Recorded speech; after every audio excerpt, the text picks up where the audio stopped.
Google Ads, Recording in TikTok Ads, progress. dan yang lain-lainnya untuk menjaring audiens yang lebih banyak dan dirasakan lebih instan.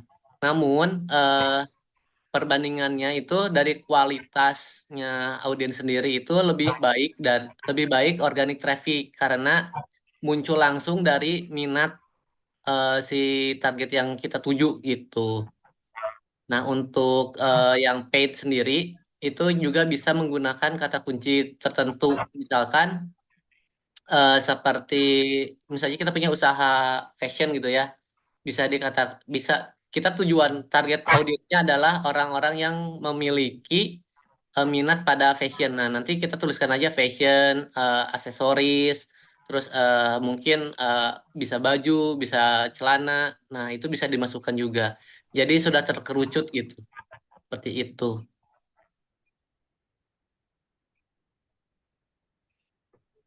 Jadi liur. Bentar ya, saya bacain komen dulu. Tapi suara saya aman kan? Maaf. Aman Kang. Itu Kang Gani mic-nya kebuka. Jadi bentrok suaranya. Oh ya, Kai.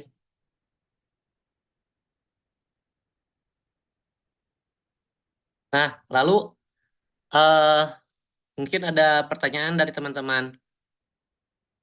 Lebih efektif manakah organic traffic dan paid traffic? Nah, kalau menurut teman-teman bagaimana? Lebih baik yang organic traffic atau yang paid traffic nih?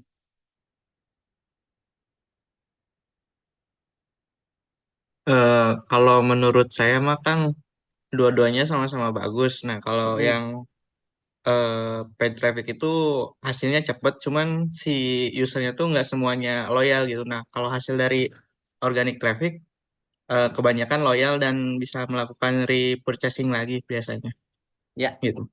ya. Terima kasih jawabannya Kang Seno. Ya, Saya tertarik ke jawabannya. Nanti mungkin bisa bantu juga ya voice-nya. Kang Faris, ada Kang Faris?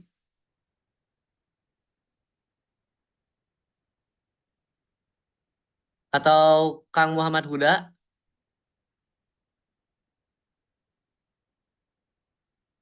Halo? Halo, mangga di open mic-nya, Kang.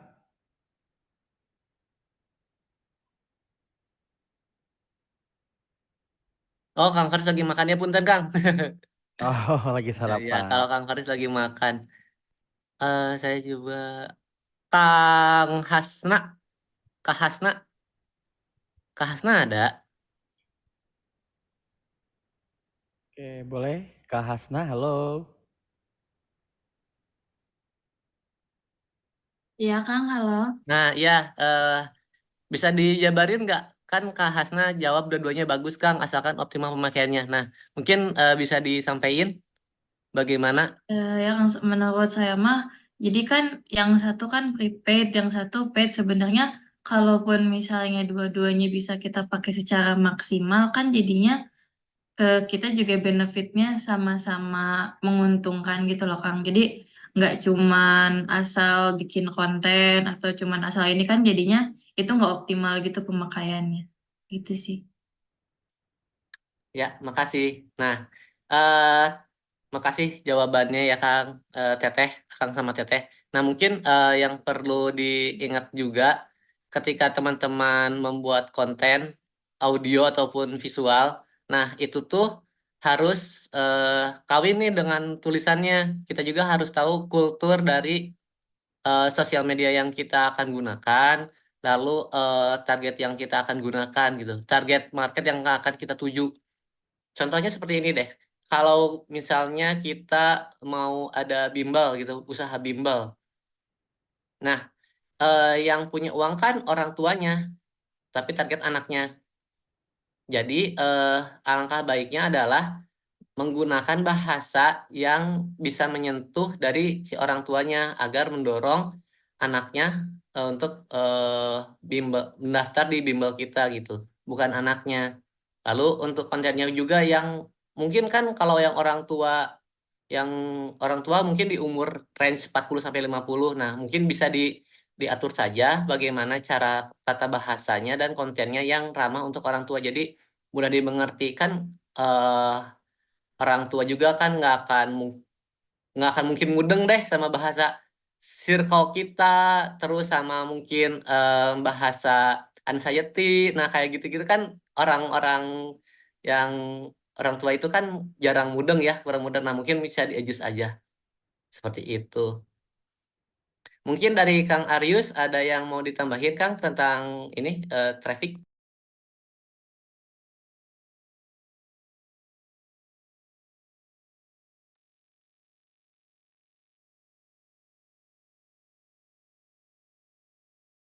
Masih di mute, Kang? Suaranya masih di mute Kang. Ya, masih di mute. Ya, halo, halo, halo, halo. Selamat Sip. pagi teman-teman. Oke. Untuk materi sebelumnya yang di bab 1 sama bab 2 udah masih ada yang mau ditanyain dulu sebelumnya, Mas? Buat teman-teman semua. Berhubung untuk bab 1 udah mulai masuk deadline ya. Bab 1 udah mau deadline ya. Jadi hari ini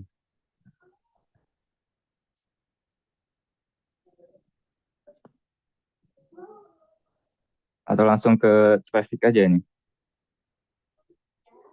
Mangga Kang Teteh, jika ada yang ditanyakan, boleh langsung ditanyakan ke Kang Arius.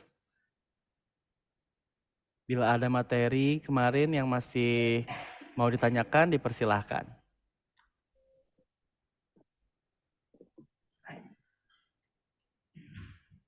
Aman kayaknya, Kang. Aman ya?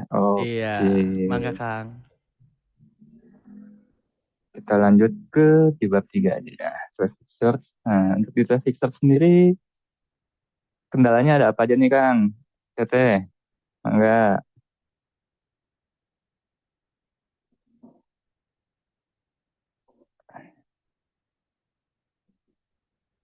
Review ulang. Oke, oke, boleh, Kang. Bagian mana, Kang? Yang masih paham-pahamnya, Kang? Biar kita langsung on point-nya aja deh. Buat Kang Farhan.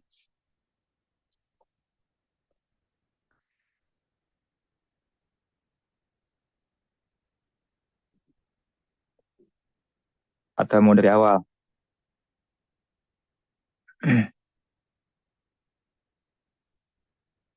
Oke, gitu ya. Oke, oke, oke. Cek, cek. Oke, jadi gini, teman-teman. Oke, Kang Farhan gimana, Kang? Iya, Kang. Untuk bab 3 Hmm, kan traffic source ya.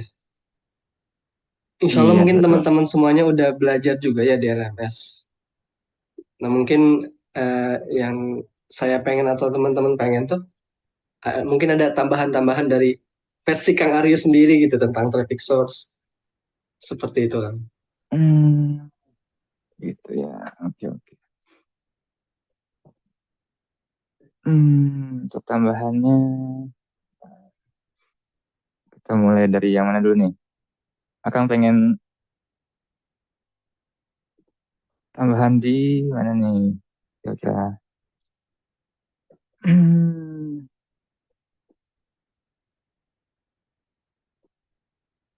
Oke, gini aja deh, dari awal lagi aja, Kang ya. Oke, gini, Kang.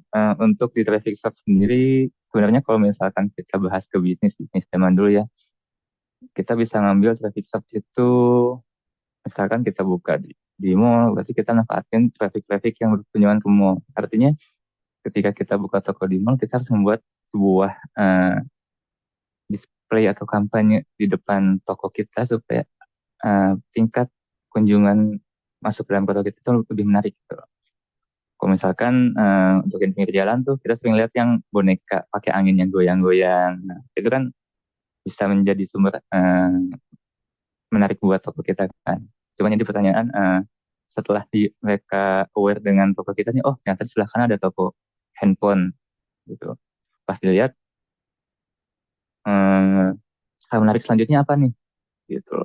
Itu kalau di offline. Nah, kalau di online sendiri kalau misalkan kita main research itu ada banyak sekali, ada di direct traffic khususnya dan di paid. Jadi secara umum, secara jenis spesifikasinya cuma ada dua, antara paid dan organik gitu. Yang berbayar ataupun yang tidak berbayarnya kayak gitu. Jadi ingin sosial media atau misalkan ingin pakainya referral segala macam itu intinya cuma dua, SEO juga organik dan paid. Yang membedakan cuma di bagian organik itu kita membuat konten tanpa kita boost lebih jauh lagi kayak gitu. Kontennya bagus, kita biarkan kontennya bergerak dengan algoritma dari sosial medianya sendiri gitu loh. Kalau misalkan si audiensnya cocok, artinya algoritma sosial media akan mencarikan audiens yang tepat sesuai dengan engagement dari si kontennya tersebut kayak gitu. Kalau misalkan kita pakainya paid, kita akan ngeboost dengan apa ya, indikator-indikator yang sudah kita tentukan sebelum kita melakukan boostnya tersebut kayak gitu. Walaupun misalkan audiensnya tidak sesuai dengan yang apa ya, audiensnya tidak suka dengan kontennya, ya tidak masalah gitu, karena sudah kita tentukan. Tapi nanti hasilnya akan terlihat di dashboard yang kita miliki gitu loh.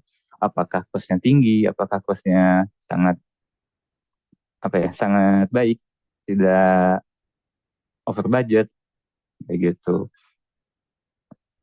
Oke, ada yang nanya dulu nih. Kang, mau bertanya, kalau kita cari barang di e-commerce, kemudian buka Instagram dan muncul iklan terkait barang yang dicari, itu termasuk paid traffic? Eh, itu termasuk. Karena memang apa ya, dari ketika kita buka e-commerce kan itu datanya kita di-collect tuh sama Google. Setelah itu di-collect juga sama Instagram. Jadi dari si sosial medianya itu apa ya, mencarikan produk-produk yang sesuai dengan apa yang sudah kita cari sebelumnya kayak gitu loh. Misalkan tadi sebelumnya kita ngeklik handphone, nanti setelah itu di IG kita ngeliat ada iklan Tokopedia yang ngejual handphone kayak gitu kan. Dari Teh Alfa, Kang, tips biar kita banyak direct traffic. Hmm, itu udah masuk ke ranah branding juga ya. Jadi kita misalkan sudah cukup lama berjualan, kita sudah lama cukup berkampanye dengan keyword-keyword tertentu misalkan, atau misalkan kita sudah banyak melakukan kampanye dengan positioning tertentu, misalkan saya menjual ayam yang rasanya nggak ayam. Nah, misalkan itu terus dikampanyein, nanti secara nggak langsung bakal membuat direct traffic sendiri kayak gitu. Kayak misalkan kita jualan handphone Apple kayak gitu.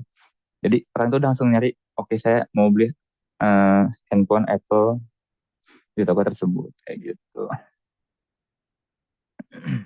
Jadi memang untuk direct traffic sendiri emang untuk audiens yang sudah teredukasi dengan produk kita atau sudah sangat mengenal toko-toko kita sendiri kayak gitu.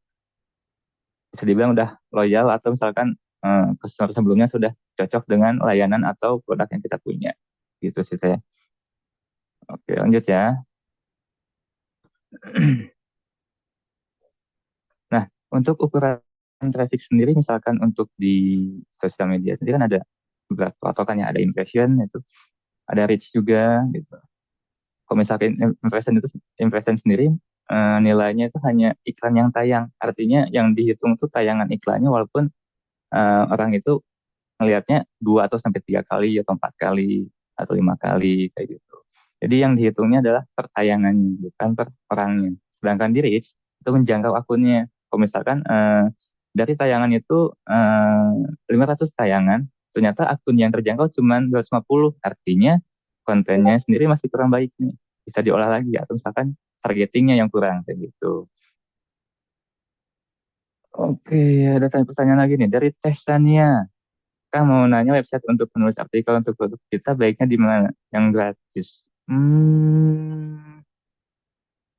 Kalau artikel produk kita baiknya di mana ya?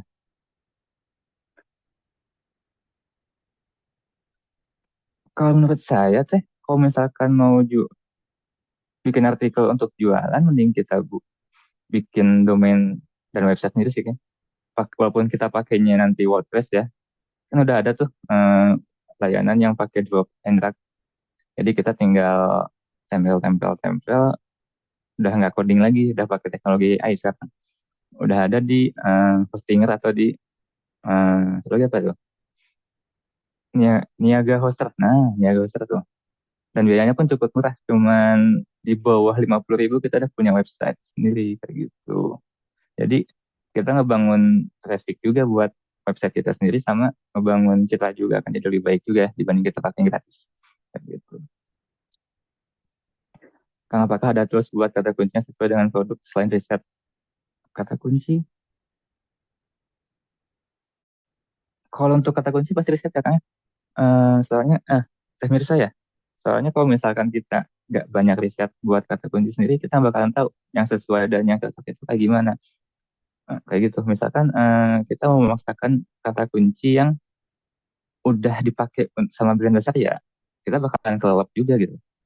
Soalnya saingan dari segi budget dan kontennya pun jauh banget. Jadi mendingan kita riset yang paling cocok apa, dengan anggaran kita kayak gimana, kita maksimal di riset-risetnya kayak gitu loh. Izin bertanya masalah tentang paid ads Meta, saya pernah nyoba memakai itu langsung tanpa tahu apa-apa. Tapi akun saya sering kena banned. Mungkin ada kesalahan-kesalahan umum yang bisa dihindari biar hal itu nggak terjadi lagi. Udah hilang 4-5 akun. Biasanya itu untuk Kang Seno, akun-akun sosial media yang paid itu terlalu menyinggung agama itu nggak boleh tuh. Menyinggung agama, itu isu-isu politik itu sangat rentan sekali.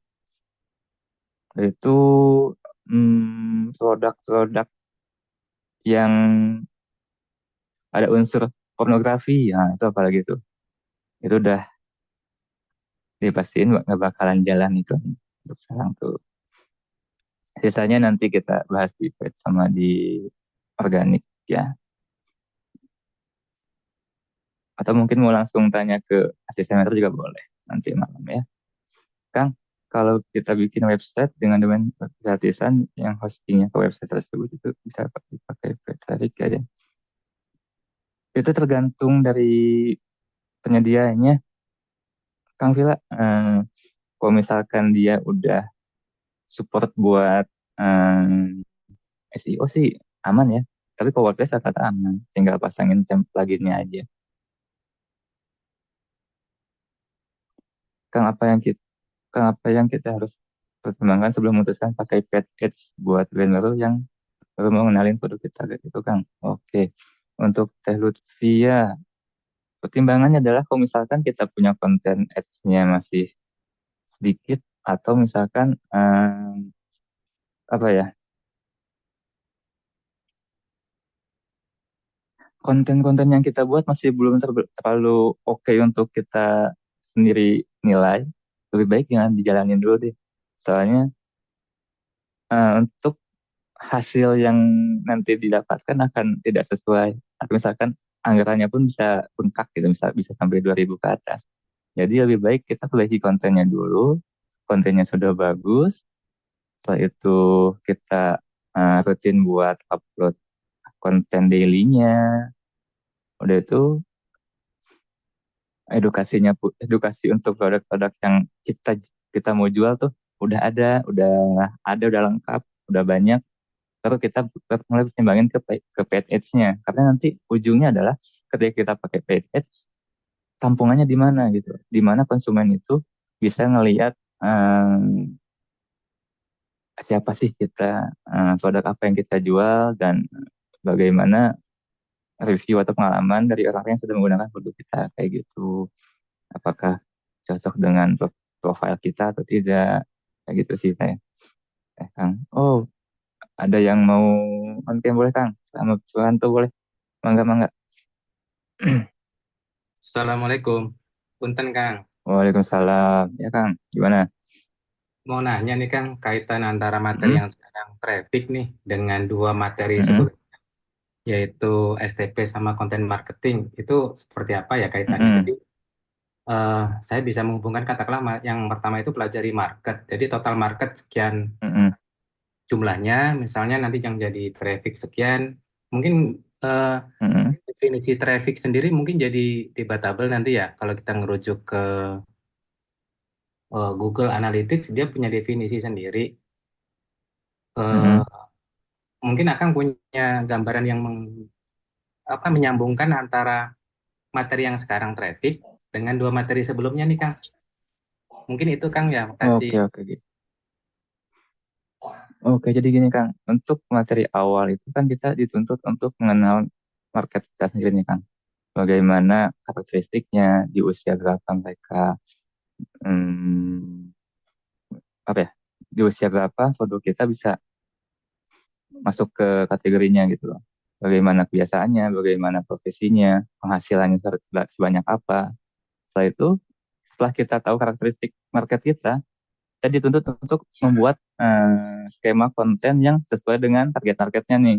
Artinya, ketika kita sudah tahu market, eh, kita bisa mulai masuk ke konten. Kontennya apa aja ya yang cocok nih. Misalkan untuk ibu-ibu yang suka umroh, sukanya konten yang mengingatkan umroh itu memiliki nilai-nilai yang tidak kalah dengan haji misalkan. Karena antrian haji yang panjang, lebih baik kita umroh dulu aja deh, gitu misalkan.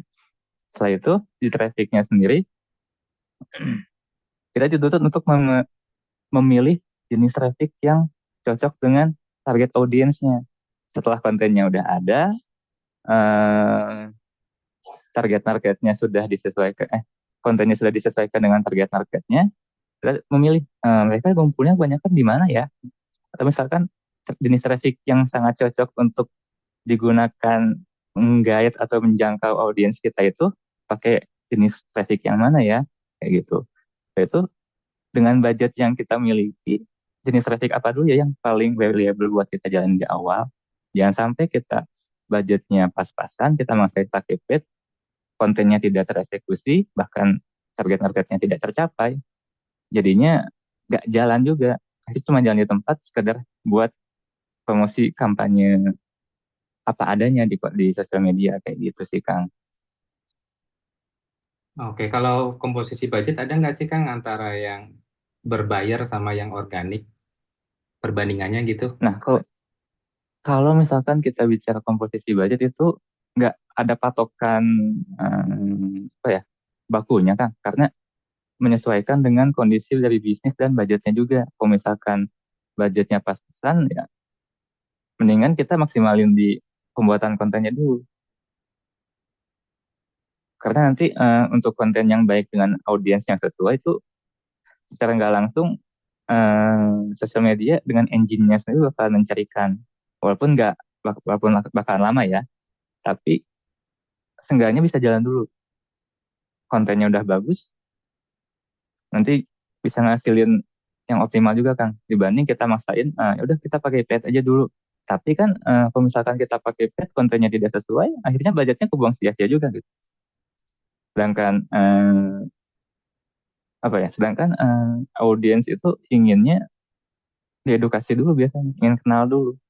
Beda misalkan kita jualnya produk yang hit and run, misalkan. Yang biasanya tuh herbal, sekali beli, kalau misalnya nggak cocok ya udah hilang aja. Atau misalnya cocok nggak cocok, nanti ada lagi kok di toko lain yang lebih murah, misalkan begitu. Itu kan. Oke, siap. Makasih Kang. Oke kan, selamat. Oke, dari Teh Nursanti boleh? Mangga Teh.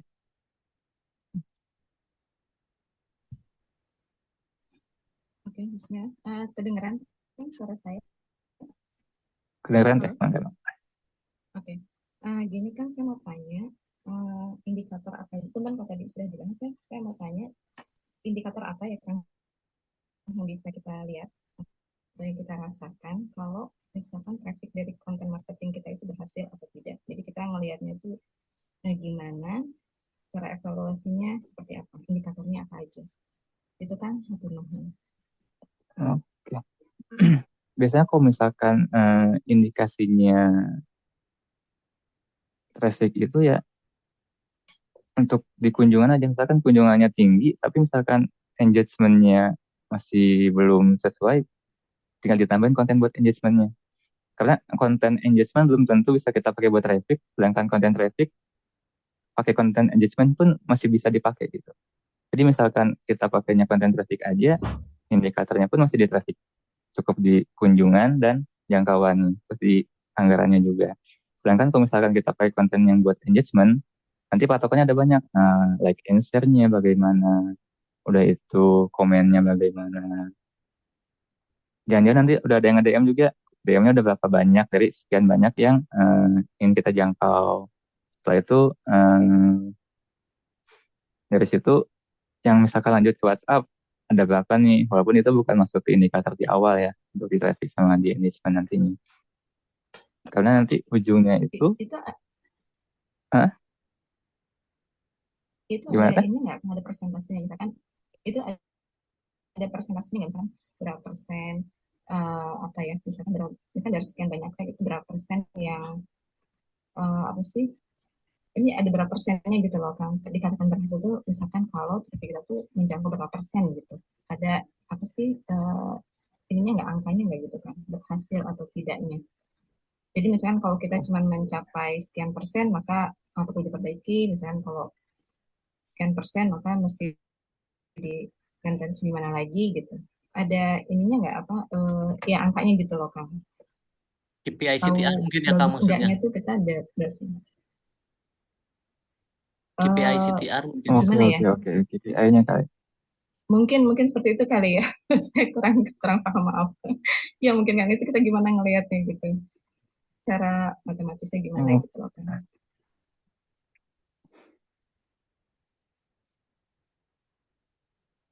Nah, Kak Teh Nur Santi, kalau saya sendiri sih KPI saya untuk misalnya goalsnya traffic itu di CTR-nya itu di 1,5.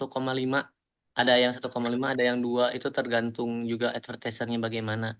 Nah, ketika konten kita di 1,5 itu bisa terus dijalankan. Kalau di bawah itu sama saya biasanya dimatikan ataupun diganti kontennya.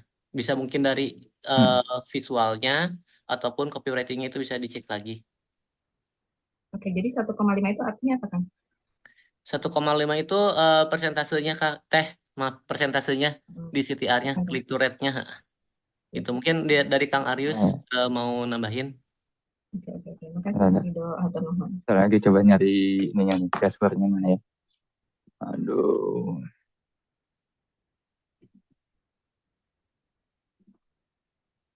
Jadi untuk rata-rata memang 1,5 sampai 2, ada yang 3, ada yang 4, tergantung industrinya juga sama kemampuan. Cuman yang paling rendah itu emang di 1. Kalau udah masuk 1, tinggal dioptimalin lagi ke depannya. Mana nih? Untuk 1 sendiri mungkin udah bagus ya Teh ya, cuman standar aja gitu. Jadi lebih baik ya mungkin di 1,5, 2, dan bahkan 3 tuh memang itu sudah sangat bagus gitu. Bagus. Tapi kita lihat juga dari segi reach yang dari segi reach dan impressionnya, dari dari jangkauan dan jumlah tayangannya. Kalau misalkan broad audience tuh yang tidak tertarget, jadi tidak apa CTR bagus, si reach-nya bagus, mungkin anggarannya bisa membengkak kalau kalau kita di targetnya dilepas gitu. Ya, terima kasih. Ya. Kang, Eh, nanti nanti diajarin cara ini kan, cara evaluasinya ya Kang. Soalnya masih awam banget tuh kayak gitu. sama Tadi, sama mungkin Teh, tadi, mungkin sedikit ya. masukan aja selain tadi yang disinggung sama Kang Frasa dari impression terus reach, tadi CTR juga sempat disinggung, mungkin dari tabel quality rankingnya juga itu bisa jadi salah satu acuannya juga gitu. Apakah konten ads kita itu menarik atau tidak. Nanti dari metanya sendiri pun ada ngasih penilaian, ada yang average, ada yang above average sama yang below average. Nah, itu bisa jadi indikator juga. Hmm. Oh gitu. Ntar diajarin ya Kang ya, lihatnya di mana, terus tahu itunya di mana gitu ya Kang ya. Saya masih awam dengan tahu juga. Iya, nanti Teh diajarin di Oke, bab selanjutnya ada. oke, hatur Itu nuhun udah masuk Kang ke sama hatur nuhun. masuk ke traffic, engagement, dan conversion. Nanti di situ indikatornya ada apa Oke, aja, oke. nanti dibahas di situ. Oke. Oke, oke. Oke, Hatur nuhun Kang semua. selanjutnya. Hatur nuhun, hatur nuhun. Oke, sama-sama Teh. Mantap.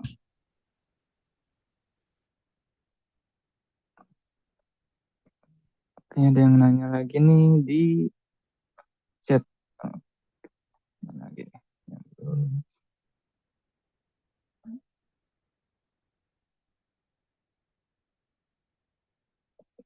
Teh Marina, biasanya akun baru jadi harus sering diangetin ya FB-nya. Iya, akunnya harus sering update dulu jadi supaya dari Instagramnya juga atau Facebooknya atau metanya di meta quotes-nya itu langsung mengidentifikasi oh ini akunnya aktif.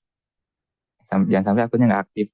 Itu worst case banget sih kalau misalkan akun sosial medianya nggak aktif. Kan itu aset aset kita harus dikelola dengan baik. Jadi jangan sampai kita maksain untuk bikin semua akun sosial media, taunya nggak kepake juga, sayang juga kan ya. Karena setiap aset itu akan memiliki beban-bebannya tersendiri untuk dikelola. Artinya kita harus bisa memilah-milah aset sosial media mana yang harus kita maksimalkan di awal dan mana yang nanti lagi deh. Kayak gitu. Untuk nge-boost website baru lebih efektif kita buat blog di website atau konten di Instagram yang nantinya menampilkan link ke website.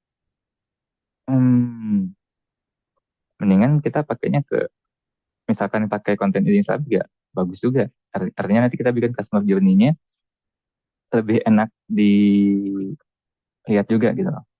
Artinya website nanti akan jadi sebagai landasan akhirnya untuk informasi sebelum mereka akhirnya mengkontak kita langsung atau langsung check out di website kayak gitu. Dan sosial media menjadi etalase awal, edukasi awal dan review-review dan segala macamnya. Gitu teh. Izin bertanya tentang paid ads meta, saya pernah memakai itu langsung tanpa apa-apa. Itu udah. Kang Aris, itu untuk yang pertanyaan dari Kang Aziz itu menarik, boleh coba Mana? dibahas. Yang masalah target penurun berat badan dan lain-lain. Jadi kadang ada yang merasa kesal, tapi itu masuk target market gitu. Oh, mengerang. Ini mainannya Kang Selatan nih. Mau sama Kang Garis aja dibahasnya atau gimana? Ini menarik. Mau on cam nih Kang Aziz? Kita suka sering nemu komen iklan di Instagram seperti penurun berat badan dan lain. Tapi kita sebagai target iklan suka merasa kesal dan mungkin malah benci produk yang diiklankan. Apakah itu cara marketing yang salah atau memang ada tujuan tertentu? Gimana ya? Saya kalau misalkan saya sendiri tidak suka dengan komen-komen yang kayak gini ya. Karena jadinya jang gitu loh. Ngebangun brandnya juga akhirnya nggak kebentuk. Ngebangun brandnya tidak kebentuk. Market kesal akhirnya ngapain sih? Gitu. Mungkin bisa kena report spam segala macam. Ini nggak bagus banget sih. Kalau misalkan kita pakai teknik kayak gini, jadinya kayak buzzer-buzzer yang udah sering kita bayar buat yang suka dipakai buat pemilu lah. Wah itu udah annoying banget lah. Ini teknik yang sangat tidak direkomendasikan sih. Ya kan rasa ya. Mendingan kita pakai status sosial media yang umum dipakai buat jualan itu kita pakai aja gitu. Tapi jangan sampai nge-spam. Banyakin edukasinya. Soalnya produk hit and run mungkin ada ya yang sejenis yang konten berat badan, terus konten-konten iklan-iklan yang sangat mengganggu, tapi kita sering kena target gitu. Tapi itu tuh metode yang bagus tapi tidak baik untuk jangka panjang. Paling 1-2 bulan penjualan oke gitu, setelahnya bikin akun baru lagi karena di report oleh audiens gitu ya, oleh audiensnya di report dan oleh Meta atau TikTok pun nanti pasti kena restrict akunnya nanti. Ini udah paling best marketing banget. Sama mungkin menanggapi juga yang tadi itu kalau budaya yang di IG sama TikTok mungkin kayak gitu, tapi ada juga nih budaya di Twitter atau X ya sekarang ya. Misalnya bikin Mm-mm. thread gitu, bikin thread viral tuh biasanya si yang nulisnya, autornya suka nyelipin link affiliate, terus ada juga yang mau komen tapi juga link apa share juga link affiliate itu kalau di Twitter atau X itu normal, normal deh gitu. Mungkin beda budaya di semua platform tuh beda gitu. Bedanya, ini kan kami tuh misalkan yang dimaksud di sini tuh lebih ke eh, ketika si threadnya bahas apa, dia ngebahasnya ke yang lain jauh. Misalkan si thread berita nasional nih, tahu tuh mata minus tuh ada dari Teh Mirsa. Mata minus, obat buat mata minus apa ya? Nanti dibalas. Ya, jadinya nggak sesuai juga kan. Sedangkan kalau Hmm. untuk thread yang di X itu, mereka kan emang udah disiapin tuh, tapi memang kadang suka ada yang nyelip satu dua si komentar di threadnya sendiri yang agak melenceng, tapi memang itu masih nyambung juga buat dipakai di sana kalau di X ya. Ya. Dan kalau misalnya di X juga emang hal ini udah jadi masalah juga nih, yang kayak yang masalah kode-kode visual tuh udah di semua sosial media ganggu banget.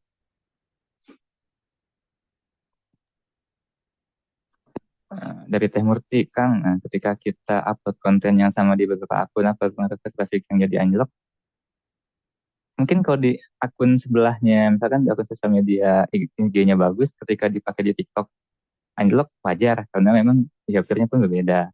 Kadang ada beberapa case yang mungkin kalau misalkan dia seorang reviewer makanan, ketika di IG sama di TikToknya bagus, wajar juga. Jadi emang tergantung dari kebiasaan si target marketnya gitu. Kalau misalkan makanan, TikTok sama IG kan sama-sama suka pada nyari konten untuk mencari konten makanan ya. Jadi masih cukup bagus juga untuk di kedua akunnya. Tergantung gimana mereka ngebangun build traffic di awalnya. Kalau misalkan build traffic di awalnya udah nggak oke, biasanya di salah satu sosial medianya bakalan anjlok gitu. Gitu.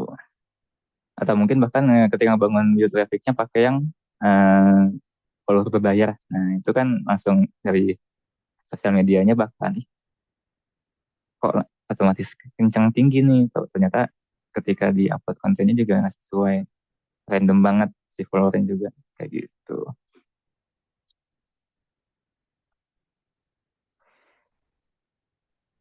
Oh ya, sedikit menambahkan Nah, boleh nggak? Eh, untuk yang apa traffic berbayar dan akun baru gitu yang tadi kan disinggung followers yang berbayar mungkin ya, followers yang beli. Untuk akun baru diusahakan jangan kan mungkin kita pengennya kelihatan like sama followersnya banyak gitu ya. Nah itu diusahakan jangan pakai dulu karena otomatis nanti jarak 1 sampai 2 minggu kita pasti kena shadow ban oleh Instagram dan Facebook. Mungkin lebih baiknya TikTok sih. TikTok kan itu minimal live streaming tuh 1.000 followers ya. Nah, itu tuh nanti tuh bakal kita otomatis kena shadow ban. Algoritma dari platform sendiri nggak akan kena ke kita gitu. Misalkan yang biasanya pas followers kita masih 500-an, masih 1.000 baru, injak 1.000 misalkan ya, itu ya pas live TikTok udah yang nonton udah 10 sampai 20 orang, pas kita beli followers itu malah jadi sekitar yang nonton itu 1 atau 2 gitu. Terus setiap kita posting itu nggak akan muncul di berandanya, nggak akan muncul di tampilan home-nya si platform itu gitu. Jadi hati-hati dengan followers atau like berbayar yang mungkin banyak yang suka komen juga kan followersnya 1.000 followers cuma berapa gitu. Hati-hati dengan hal seperti itu gitu. Terima kasih.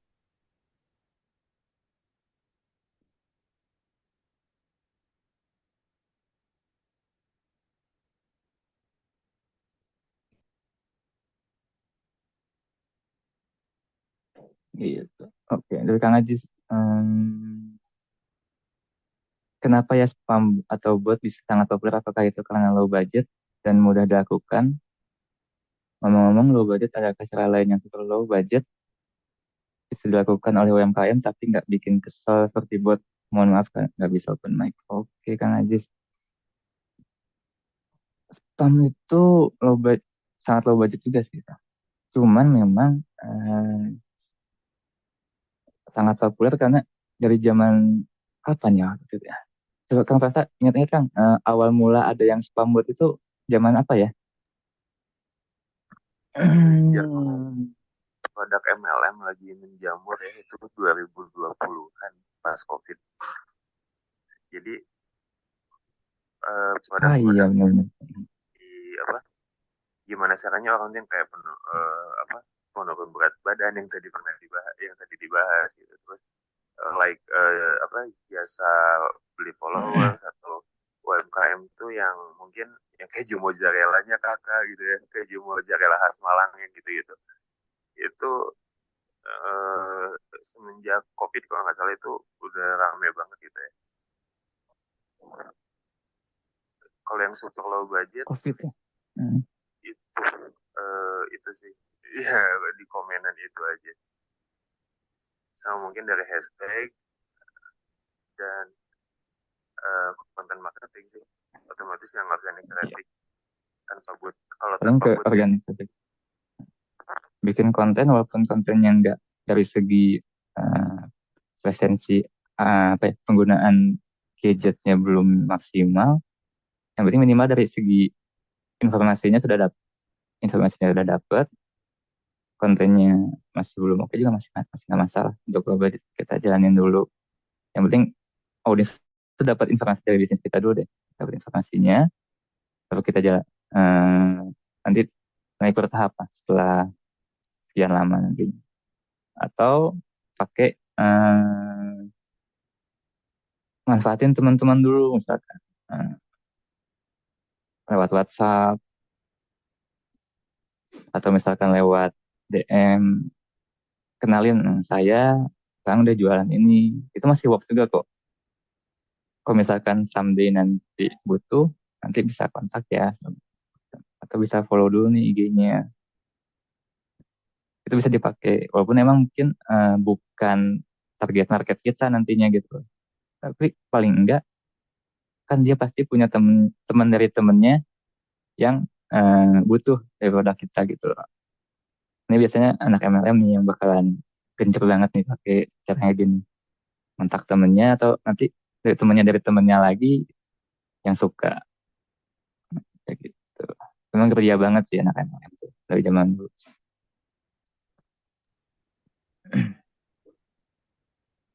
Nah gini, Mas Waldi tapi bikin kesel sih Kang, soalnya kalau lagi pengen diskusi malah ada yang jualan. Ya Kang, memang aduh itu ganggu banget sih. Jadi untuk akun bisnis lebih baik jangan beli followers ya Kang. Iya teh, betul. Jangan beli followers. Bahkan kalau saran saya daripada nanti udah kebangun beli followers, nih jangan beli juga gitu. Soalnya ada nih teman saya, dia jualan ayam di kota Bandung tahun 2018. Nah, dia membangun followersnya itu cukup baik dengan organik aja, tapi memang sales banget sih dia dulu. Dalam waktu 1-2 tahun 10K, lumayan lah. Tapi organik semuanya itu audiens yang sudah tertarget suka dengan ayamnya gitu. Jadi dibanding kita nanti punya 100 followers, tapi misalkan audiens yang sangat random, akan cuma 1 atau 2% yang sesuai dengan kita bangun organiknya, bangun kontennya sesuai. Walaupun itu kontennya cuma jualan aja, yang penting targetnya udah sesuai aja dulu. Informasinya udah sesuai, udah informatif dan menarik aja dulu sih lah. Tapi plus WA nggak pas targetnya bisa di banned juga nar kita Kang. Iya, sekarang udah WhatsApp udah mulai galak nih karena kita udah mulai bisa ngiklan lewat WhatsApp juga ya. Jadi kita harus betul-betul wise lah buat pakai sosial media yang kita punya sekarang. Karena udah mulai apa sih tuh? Ngambil untung. Jadi para pelaku atau perusahaan sosial media itu udah mulai ngambil untung dari semua media yang mereka miliki. walaupun udah terintegrasi ya, itu sangat membantu. Bisa dari WhatsApp, terintegrasi ke IG, ke Facebook, bahkan sekarang ada Thread. Gitu. Jadi tetap kebijakan kita menggunakan sosial media itu sangat penting sih.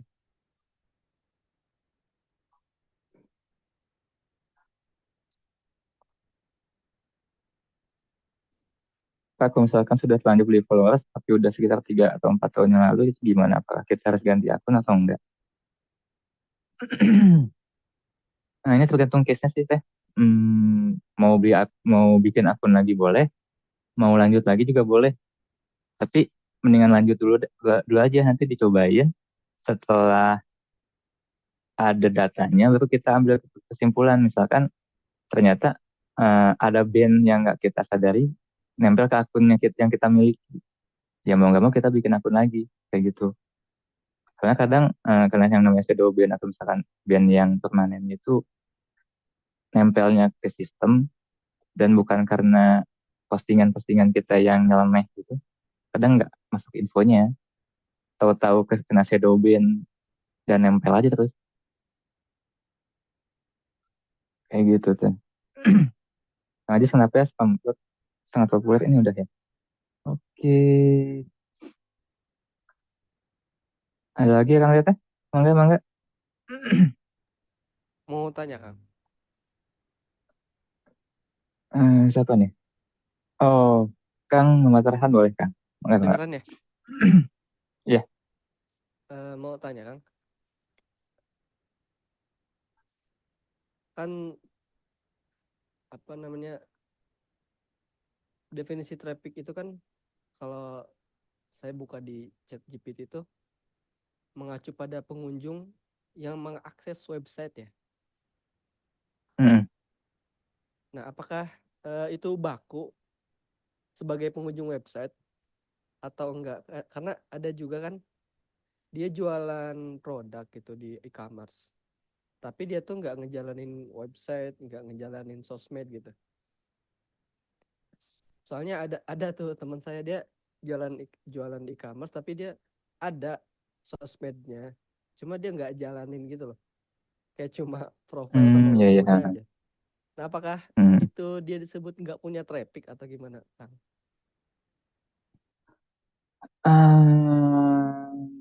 Akang udah lihat dashboardnya belum Kang? Dashboard yang dia, Iya, yang dianya. saya lihat dari sudut pandang saya sendiri sih di Shopee, di Oren Oh, di dia Shopee ya? gitu. Dia suka buat juga tuh kayak status di WhatsApp, kayak dia buat iklan, Mm. terus kejual juga produknya dari iklan itu, kayak gitu Kang. Oke. Kalau arti baku dari traffic sendiri kan awal mulanya traffic bisa dibilang untuk kunjungan ke website itu karena dulu kan kita belum ada sosial media nih. Sosial media belum ada, media-media digital itu masih ada di website aja dulu. Jadi kenapa pemaknaan traffic itu masih ke website dan emang kalau kita pakai AI, data yang paling banyak dibahas itu kan traffic pasti ke website ya. Makanya itu udah jadi apa ya definisi yang sangat umum. Sedangkan sebenarnya penggunaan kata traffic itu sudah banyak dipakai untuk pemasaran pada umumnya dari zaman dulu sih sebenarnya kayak gitu. Terlebih ada Jadi hmm, jadi kesimpulannya kalau misalkan dia jual di e-commerce, terus dia buat iklannya di e-commerce itu juga, berarti bisa disebut trafficnya itu dari paid paid traffic ke iya, dashboard e-commerce dia gitu. iya betul. Jadi kalau misalkan berarti dia emang fokusnya jualan di satu satu e-commerce aja nih, ya itu emang pakai traffic yang paid yang ada di marketplace-nya itu sendiri kayak gitu. Jadi si sosial medianya cuman kayak udah nanti lagi deh gitu. Yang penting ada dulu sosial medianya. Yang Jadi dioptimasi cuman di marketplace-nya aja. jadi kalau Kayak misal gitu. memang ngejalanin banyak channel gitu, ya harus dianalisis semua channelnya gitu ya, trafficnya gimana gitu ya. Iya, karena memang dari kebiasaannya itu udah beda kan ya. Kalau misalkan kita paksain satu kebiasaan di sosial media di semua platform, nanti sayang tenaga lah, sayang tenaga, sayang resource. Mendingan kita analisa dulu di satu platform udah oke, nanti ada anggaran lebih kita ke platform sebelah, kayak gimana nanti pindah lagi ke sebelah, pindah lagi ke sebelah. Akhirnya kita punya semua platform tuh, kayak gitu. Beda kalau misalkan kita punya budget yang sangat banyak, karena kendalanya UMKM sekarang itu pengen punya semua platform, tapi anggarannya sangat sangat dikit, akhirnya nggak maksimal juga,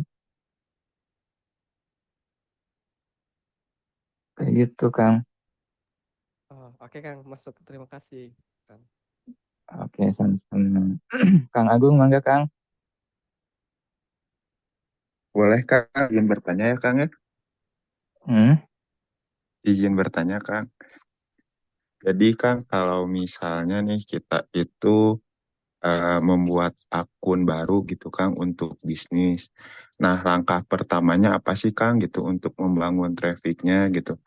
Apakah tadi sempat tertarik juga sih Kang kayak ada jasa itu penambah followers, terus juga like, bahkan sampai ke tayangan juga sekarang bisa dibeli ya Kang ya. Nah, mungkin tahapan apa aja sih langkah-langkahnya ketika kita itu membuat akun yang baru itu Kang, baik itu misalnya di Facebook, di Instagram atau di TikTok kayak gitu sih Kang, penasaran aja gitu. Langkah awalnya ya. Ya Kang, Langkah makasih ya awalnya Kang. sesuai dengan apa yang ada di materi kita kan. Analisa target market itu pasti analisanya kebiasaan mereka menggunakan sosmed, apalagi kan kita pakai sosmed itu harus dianalisa. Misalkan TikTok untuk jualan buket bunga, tahap awalnya kita bikin konten yang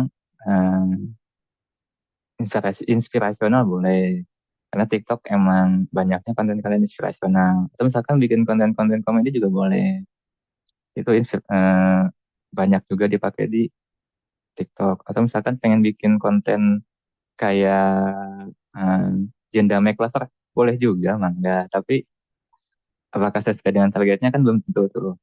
Ketika di IG, kalau di IG saran saya mendingan kita coba bangun brandnya aja dulu. Kalau di Instagram, konten-konten mengenai kenapa beli buket bunga di tempatnya Akang itu sangat menarik dibanding di sebelah, kayak gitu. Keunggulannya apa aja, itu dibahas di IG tuh. Jadi kalau saya biasanya lebih suka kalau emang mau pakai TikTok, TikTok jadi sumber trafficnya aja, nanti dari TikTok nanti lanjut ke Instagram buat kena paparan konten selanjutnya, buat mengenal lebih jauh tentang bisnis yang kita jalankan, kayak gitu. Setelah itu yang mau dilakukan di awal apa? Coba buat konten yang udah dipetakan di awal sesuai target marketnya. Kayak yang seperti yang tadi saya jabarin tadi tuh, bikin konten inspirasional kah, atau bikin konten yang edukasi, atau bikin konten langsung sales, macam. Atau ingin misalkan pengen ngebangun traffic yang cepat, kita bisa pakai jasa di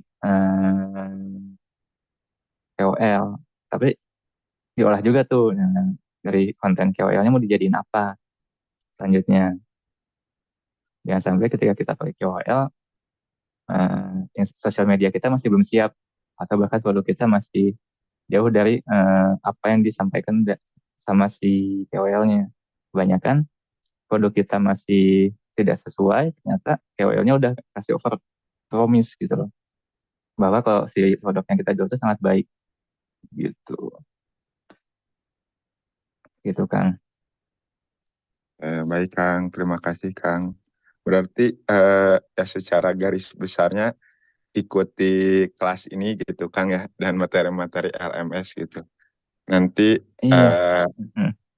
akan secara sendiri gitu kebangun persepsinya gitu Kang ya, untuk membuat suatu brand di marketingnya kayak gitu ya Kang ya.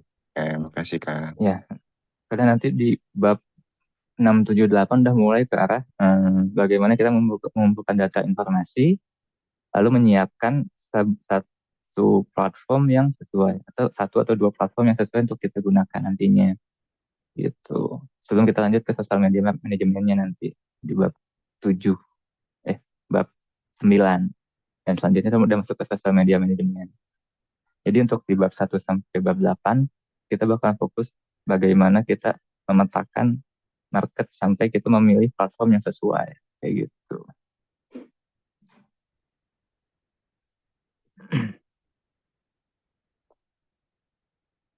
Oh, ini udah pada bahas meme ya, kelewat.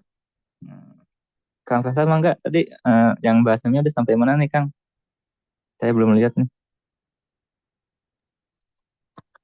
Oh ya, untuk pembahasan meme tadi lebih ke apa entertainnya aja sih Kang. Jadi Oh gitu. jangan sampai apa maaf akun kita tuh penuh dengan meme gitu ya. Karena meme itu tidak akan masuk target market kita nantinya. Nah kalau misalkan meme-nya kita sering update nih ya, itu nanti tuh bakal jelek nih. Jadi orang tuh interaksi bagus traffic mungkin ya, tapi interaksi itu bukan ke produk atau jasa yang kita jual di konten bisnis ya di akun bisnis kita. Jadi malah jadi cuman interaksinya aja gitu. Nah, pahit-pahitnya lagi sekali kita bahas meme yang apa yang menjurus ke Nah hal ini kalau negatif. misalnya untuk yang pakai meme ini, kalau misalkan ngebangun, Oh iya. Dia putus-putus kan? Oke. Oh iya. Tes. Ya, aman. Sudah. Oh iya. Nah, jadi jangan terlalu sering aja ya, cuman dibatas seminggu sekali atau 2 minggu sekali bahkan.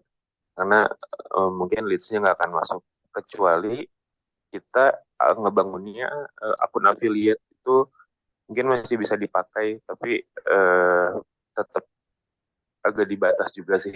Ya. Terima kasih. Atau enggak misalkan emang mau bikin akun publik, nah enggak akun publik yang suka kira-kira itu bikin meme enggak. Jadi ujungnya nanti untuk monetize-nya ya ke paid promote segala macam bisnisnya kayak gitu. Kalau mau concern ke meme ya. Cuman karena udah kebanyakan akun-akun meme ya coba buat yang sedikit berbeda lebih baik dibanding tidak berbeda sama sekali. Kalau kata Bang Panji gitu. Jadi lebih baik kita memiliki sedikit perbedaan dibanding pesaing kita lah, paling minimal. Oke.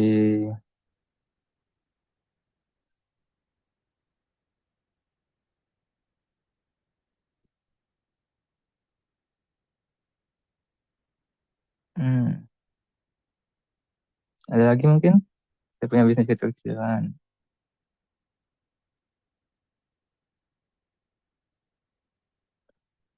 Oke, Teh Putri Mangga. Oke, halo Kang. Mau tanya. Nah, ini nih. Nah, adalah. Ada Dari ya? Kang Sena betul nih. Sedikit lebih baik. Ada sedikit lebih baik. Ada aman, Teh. Mangga. Oke, mau nanya. Tadi kan sempat disinggung ya kalau misalkan mau bikin konten itu katanya jangan memes atau mungkin kayak jangan kebanyakan yang misalkan seminggu mungkin 1 kali atau pokoknya jangan terlalu banyak. Tapi mungkin aku sempat dengar juga beberapa mindset orang yang aku lupa ya ngomongnya di mana, cuman katanya upload konten sebanyak-banyaknya. Anggap satu konten itu yang nonton 300 orang, misalkan di TikTok. Terus kalau misalkan kita upload dalam seminggu kita upload misalkan 3 konten, berarti total viewsnya misalkan 1.200, berarti yang nonton, yang tahu, minimal yang tahu konten kita itu ada 1.200.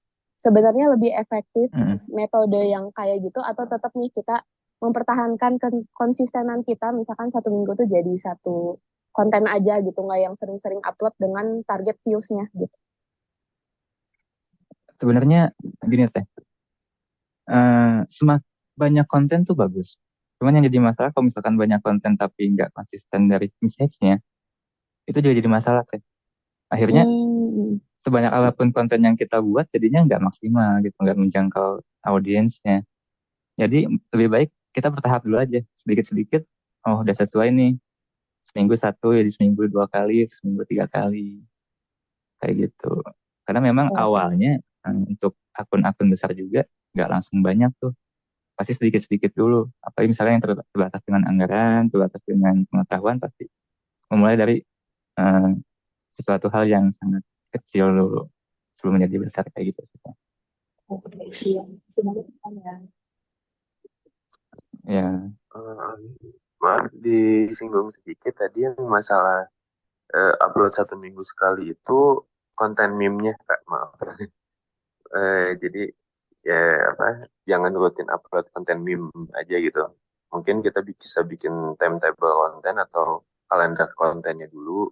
Kerangkanya itu bisa diupload rutin tiap hari atau seminggu 3 kali, bertahap dulu aja untuk sementara gitu. Sampai Oh, oke, oke. interaksi kita dulu. Ya, Oke, terima kasih. siap. Terima kasih ya Kang ya.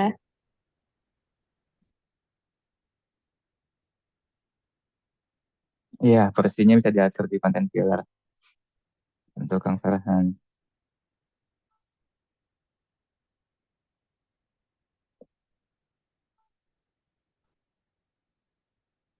Ya,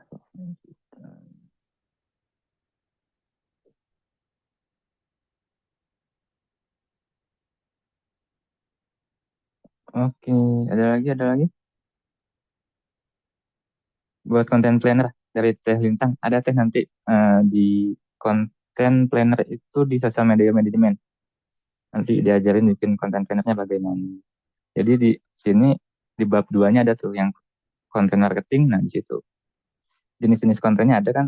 Di situ bisa dipelajari dulu konten-konten yang bisa kita olah apa aja. Baru nanti di konten plannernya mulai mengerucut bikin ada konten pilar dan segala macam, nanti dibentuk di situ.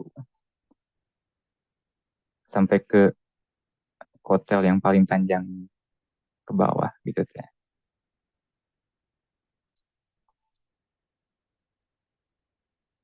Teh Alfa Trianisa, kalau giveaway apa tujuannya untuk traffic ya Kang? Kenapa masih sering dipakai kalau bisa jadi audiens yang campur? Giveaway itu sebenarnya salah satu bentuk dari treatment untuk audiens ya. Audiens yang sudah ada ya. Walaupun nanti ujungnya kita nge-guide new audience juga yang tapi yang sesuai. Tapi terlalu banyak dipakai juga kurang bagus sih. Jadinya audiens kita sukanya sama giveaway-nya aja kalau sering dipakai tuh. Apalagi kalau misalkan giveaway-nya gede-gede tuh, gratis produk, segala macam. Nanti kita ramainya cuma pas giveaway aja. Nanti akun-akun khusus untuk giveaway yang bakalan nyantol sama akun kita sih. Jadi nyamper juga. Jadi bijak aja sih pakai giveaway. Misalkan sebulan sekali atau 2 kali itu udah oke lah. Dan kebanyakan.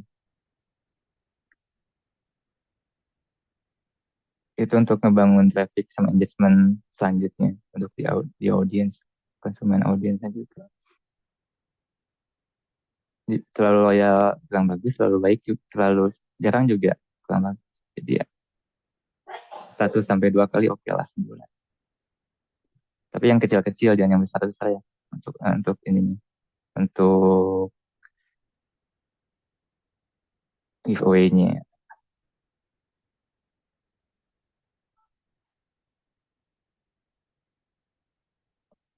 Soalnya saya ada pengalaman dulu untuk brand makanan juga sih. Dia sering bikin giveaway, akhirnya si audiensnya lebih suka giveaway-nya aja dibanding sama di makanan. Bahkan ketika dia jualan, nunggunya diskonnya yang 50% sampai 60%. Akhirnya kebiasaan audiensnya kebentuk dari kebiasaan dia ngebangun audiensnya itu sendiri sih. Kayak gitu. Ya teh betul, audiensnya jadi manja banget. Itu udah kejadian tuh banyak banget tuh yang akhirnya brand image-nya turun karena sering bikin giveaway. Akhirnya yang tadinya brandnya terlihat mahal, jadinya brandnya terlihat biasa-biasa aja karena giveaway-nya sering banget. Audience investor ya kan?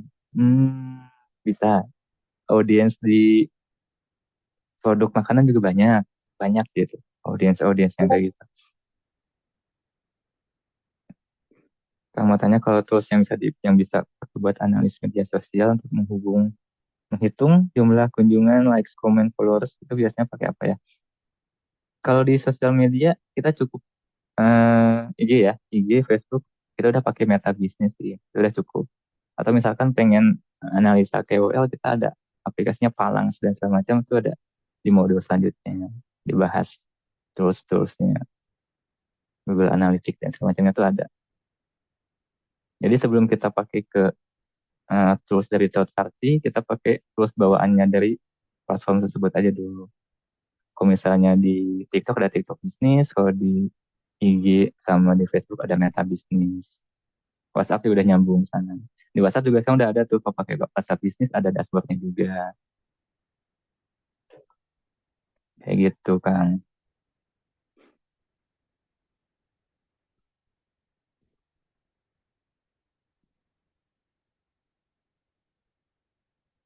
Mau Oke, tanya Kang nih Muhammad Kang. Farhan mangga Kang. Boleh banget. Kan di LMS itu kan ada ini ya, ada tingkatan koneksi traffic. Mm-mm. Nah, yang pertama itu kan ada cold ya, yang dingin itu. Mm-mm. Nah, itu mana ya? Nah, tingkatan yang baru tertarik dengan produk tapi belum ada keinginan untuk membeli. Nah, kan untuk memfollow up-nya bisa pakai iklan retargeting ya. Nah, terus Iya, betul. yang keduanya itu warm traffic yang hangat ya. Mm-mm. Itu emang merekanya udah ngechat kita atau gimana ya, Kang? Kalau di warm traffic itu bisa, jadi udah mix sih. Itu bisa dibilang udah masuk ke DM atau masuk ke WhatsApp, udah bisa masuk. Karena udah masuk ke tahap konversi. Artinya kita udah paling enggak kita udah punya datanya, data si konsumennya buat kita follow up lagi ke depannya dari warm traffic itu. Jadi memang Jadi, udah mereka yang melakukan actionnya duluan ya? iya, Kayak jadi nge-DM udah atau kita ngebeli gitu. pasang, ya kita udah pasang konten buat iklannya, mungkin iklan buat konversi atau misalkan ketika ngelihat konten di sosial medianya udah trust langsung ngakuin DM dan WhatsApp buat nyari informasi lebih lanjut lagi, itu udah masuk warm traffic. Kang. Abis itu dia jadi hot traffic kan ya? Mm-mm. Nah, setelah itu kan ada tuh ya database-nya mau dari WhatsApp atau misalkan chat di e-commerce atau di DM gitu. Nah, Mm-mm. itu di follow up-nya bisa pakai chat tadi atau pakai konten juga ya? Dua-duanya bisa gitu. Kalau di sosial media kita bisa pakai konten lagi kalau di sosial media, tapi kalau di WhatsApp kita bisa pakai chat, kasih voucher khusus untuk untuk konsumen kita yang sebelumnya udah beli, atau misalkan kita tawarin produk yang lain, atau misalkan kita kasih akses khusus untuk produk yang mau kita launching di bulan berikutnya. Jadi mereka dapat antrean paling awal, itu bisa tuh buat hot traffic karena mereka dari experience-nya udah ada nih buat produk kita. Jadi kemungkinan besar kalau misalkan mereka udah cocok dan nyaman dengan pelayanan yang kita lakukan, mereka akan tertarik untuk memiliki lebih banyak lagi dari produk yang kita punya, kayak gitu sih kan.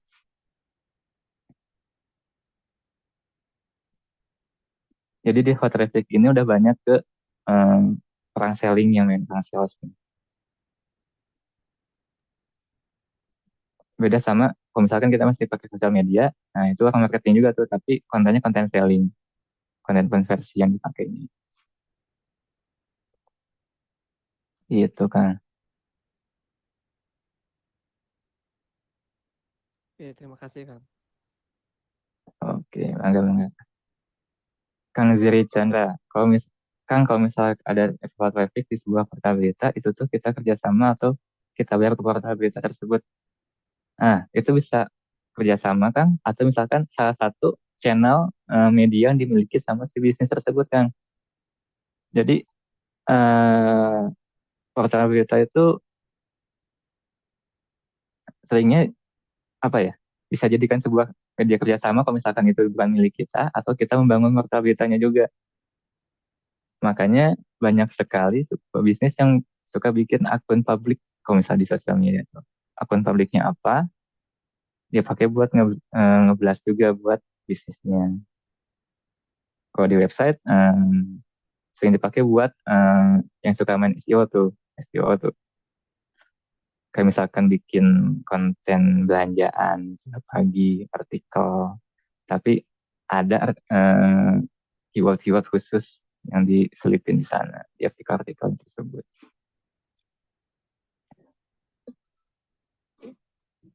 Kayak gitu. Jadi tergantung, bisa dibilang bayar ke portalnya atau misalkan dia yang punya sendiri sih website-nya.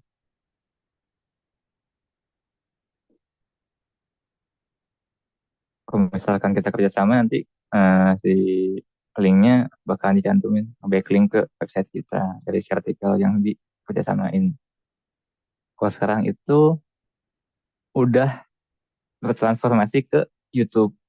Di video YouTube, reviewer ngebahas sebuah produk, nanti dibawa di deskripsi si video YouTube itu ada linknya. Nah, itu sekarang udah mulai bertransformasi ke sana untuk portal-portal berita dan portal review dan segala macam di YouTube ya.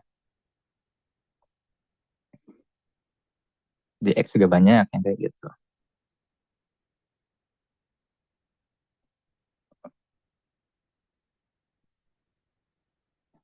Oke, ada lagi mungkin? Iya, di YouTube banyak kan kayak dikasih solusi. Oh, ini audiensnya kasih solusi nih. Nah, buat teman-teman buat yang pengen belajar bisnis tuh lumayan kasih solusi, sangat bermanfaat. Enggak bisa ditonton YouTube-nya. Tapi ada konten-konten agamanya juga, jadi buat yang nggak terlalu suka untuk itunya di skip aja, ambil ke yang bisnisnya aja. Teh Alfa aku udah subscribe, wah mantap mantap mantap, pembelajar nih. Enggak,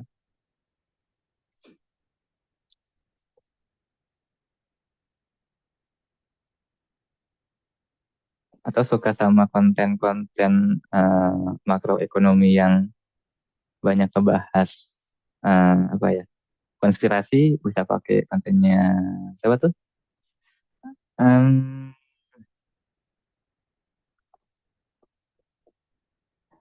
Ryan Ryan siapa Pak Pasa? Kang Pasa?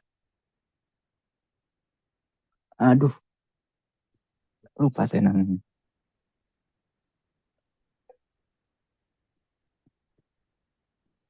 Lemon Chin, Lemon Chin. Nah, itu kalau misalkan suka yang berbau konspirasi itu bisa tuh ditonton YouTube-nya buat ambil insight. Lemon Chin tuh. Kalau yang ringan-ringan Kang mungkin Arif. Pak Win ya. Nah, Pak Win tuh yang ringan-ringan bagus juga tuh di TikTok ya. Tapi jadinya sepotong-sepotong. Karena memang cuma langsung ke poin apa yang ingin disampaikan. Poin pembelajaran. Kayak gitu. Perusahaan TikTok. Ya kan? Itu udah umum banget dipakai sama Pak Win tuh. Konten TikTok. Perusahaan TikTok. Kang mau nanya lagi, bagaimana cara membedakan traffic audiens yang berasal dari organic post, postpaid, atau KOL? Bisa di tracking untuk masing-masing source? Untuk di organik karena memang jenisnya nggak bisa ke filter ya. Cuman ketika kita jalanin yang KOL ya mungkin kita bisa asumsikan bahwa traffic yang kekumpul di situ tuh dari KOL. Jadi ketika kita lihat dashboard, ketika konten dari KOL-nya itu running atau di up, bisa dilihat tuh di dashboard kenaikannya berapa persen.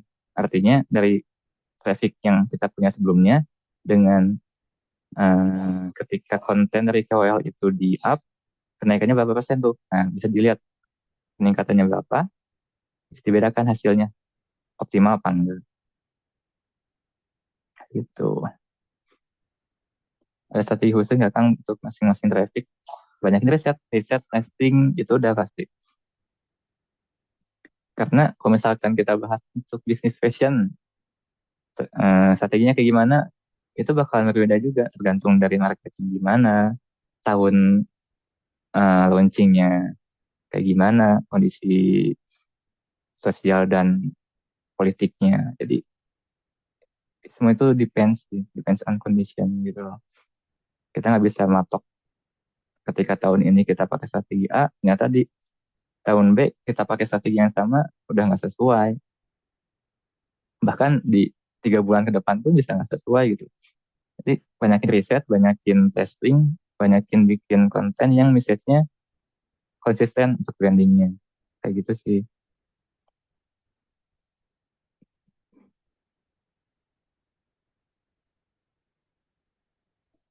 Teh Windy, mangga cepet ayo, absensi jangan lupa. Nah,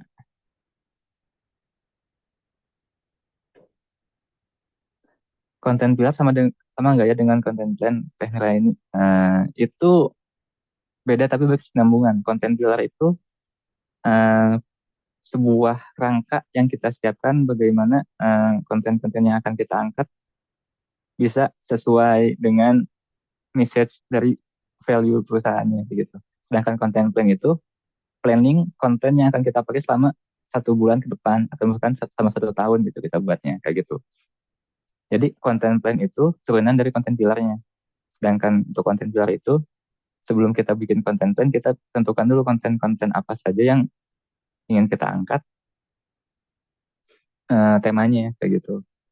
Dari yang konsepnya general dulu sampai ke spesifik, nanti jadi sebuah judul tuh dari konten pilar. Tapi kita masukin ke konten plan gitu. Kan kalau kita menawarkan jasa atau service ada bedanya nggak strategi untuk maintain traffic jika dibandingkan dengan melakukan produk, atau ada bedanya nggak strategi untuk maintain traffic jika dibandingkan dengan melakukan produk? Sebenarnya kurang lebih sama deh untuk jasa, service sama produk, maintain trafficnya kayak gimana. Cuman kalau untuk jasa sama service lebih fokus ke pelayanannya. Karena memang kan kita kan jasa ya. Jadi gimana cara kita untuk menjaga trustnya audiens kita sama kualitas jasa yang kita kasih dibanding yang sebelah kayak gitu. Itu kasih edukasi gitu bisa buat maintain traffic. Edukasi tentang jasa-jasa yang kita punya. Atau edukasi bagaimana mengelola dari si apa ya, dari jasanya. Misalkan kita punya jasa servis laptop. Nah, gimana supaya laptop kita tetap awet sampai 10 tahun misalkan. Kayak gitu. Sebelum nanti pasti jualan. Kurang lebih bakalan sama. Edukasinya, informasinya itu sama. Karena memang untuk jasa sama barang itu maksudnya kan ke produk layanan, produk atau layanan. Untuk produk itu terbagi 2, produk ada jasa dan ada layanan. Sedangkan produk ya pasti produk. Produk. Sedangkan barang itu pasti dalam bentuk barang, sedangkan untuk produk belum tentu jadi itu tuh pasti barang. Bisa jadi itu jasa. Kayak gitu. Mungkin Kang Agustian. Kang, mau izin bertanya Kang. Kang, dengan Mm-mm. membuat komunitas, misal di Telegram itu, apakah bisa efektif untuk meningkatkan traffic? Itu aja pertanyaan Kang. Untuk membuat apa Kang? Untuk membuat komunitas itu misalkan di Telegram, apakah itu bisa efektif untuk meningkatkan traffic? Itu tergantung Kang. Misalkan audiensnya Kang ada di mana biasa ngumpulnya, biasa pakai sosial media apa. Kalau misalkan memang banyakkan pakai sosial media Telegram itu bisa jadi efektif. Tapi kalau misalkan dia pakainya WhatsApp, jadinya nggak efektif juga Kang. Kalau di WhatsApp tuh udah ada channel namanya. Nah itu mungkin bisa pakai ke channel tapi harus udah pakai omni channel sih itu buat bikin channel berbayar di WhatsApp kayak gitu. Karena semuanya efektif atau enggak itu tergantung dari target audiens kita. Kalau misalkan banyaknya misalkan di mana lagi di Line, ya pakainya Line dan dikumpulin di Telegram, dipaksain kayak gitu.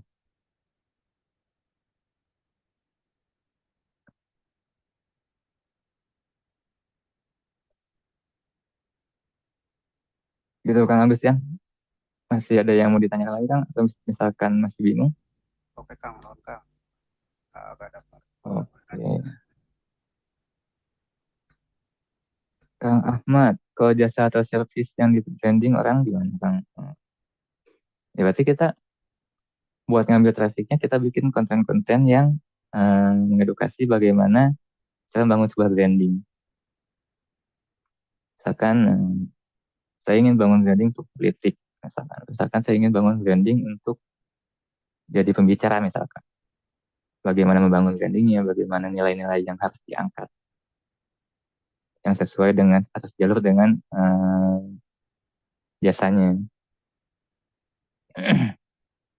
Konten edukasinya juga bisa ngangkat how to ngebangun sebuah brand, misalkan dari menentukan brand image, menentukan logo, menentukan voice-nya seperti apa yang kita sampaikan, membangun permasalahannya bagaimana, itu kan bisa diangkat tuh di sosial media. Nanti ketika audiens kita ngelihat, oh ternyata ada layanan brand service dari personal A yang bagus nih, saya coba reach A. Nah, nanti ujungnya kayak gitu. Gitu kan. Nah, sebenarnya ini bikin konten sebenarnya agak susah gampang nyari idenya kan, meskipun udah pakai AI seperti ChatGPT, kadang yang disarankan menurut kita kurang kena sama market yang kita mau. Nah iya, untuk tahap awal biasanya emang kayak gitu teh. Makanya sampai sekarang pun ketika kita bikin konten pasti bakal sering riset apakah ini sudah sesuai atau belum. Jadi nikmatin aja prosesnya ya, terus evaluasi, riset, evaluasi itu yang paling penting. Riset, evaluasi, testing, kayak gitu. Jangan sampai kita bikin konten yang itu aja, ternyata kontennya nggak sesuai atau misalkan nggak maksimal. Bisa jadi dari kontennya, bisa jadi dari audiensnya yang nggak sesuai, bisa targeting lagi. Makanya segmentasi itu penting banget buat kita olah di awal sebelum kita bikin konten. Segmentasi, target audiens, dan target market. Belum positioningnya. Itu udah matang banget lah di awal sebelum kita masuk ke tahap selanjutnya bikin konten. Penentuan konten, jenis konten yang akan kita angkatnya. Jangan loncat langsung ke konten, sedangkan kita belum tahu target marketnya siapa. Bisa aja, tapi wasting time. Cukup sangat wasting time banget. Soalnya nanti dari kontennya kita bakal mencari audiens yang sesuai. Akhirnya kita nggak menentukan market kita, tapi kita yang ditentukan oleh market. Kayak gitu.